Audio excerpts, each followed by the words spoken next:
la lessive au bord du Rhône. On allait se laver au Rhône parce qu'on n'avait pas de sanitaire, bien sûr, dans la ferme. Et tous les jours, il y avait 3 ou 4 lavandières là-bas. Elles allaient laver avec leur système en bois. Là. Tout le village allait laver là-bas. Il n'y avait pas de lavoir dans le village.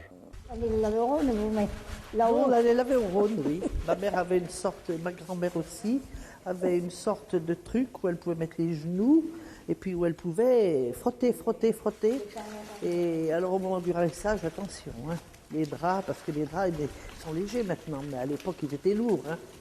Oh là là, mon Dieu, il fallait soulever ces draps. Ma mère me disait, allez, viens m'aider. Les gens avaient une brouette qu'on appelait, donc ils allaient avec leur brouette et leur lessiveuse mettre le linge. Après on revenait pour le faire bouillir. Tout ce qui était, par exemple, le blanc, les draps, les choses comme ça. Les draps, on ne les lavait pas comme maintenant, toutes les semaines ou les 15 jours. On lavait les draps, ils avaient du stock d'abord, des draps en lin qui étaient bien raides, c'était de la bâche. On faisait la lessive 2 fois par an, alors quand il était plein de sueur ou n'importe, il fallait le faire sécher, on le mettait au grenier, il séchait. Alors après, on avait une grande gerle. Alors on mettait sur un trépied,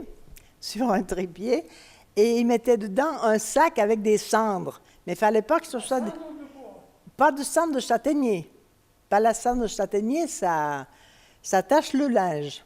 Et après, il fallait le laver au lavoir.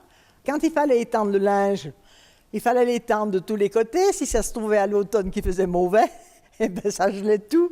Moi, j'avoue que lorsque les premières machines à laver sont arrivées, notre maman en a vite acheté une, hein, bien qu'elles étaient beaucoup moins performantes que celles d'aujourd'hui, parce que c'était des tambours.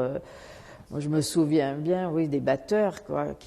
Mais ça soulageait quand même beaucoup, parce que par tous les temps, il fallait laver.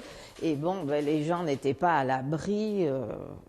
Aller rincer dans un lavoir en plein hiver, je vous dis pas, on ne voudrait plus le faire. Hein.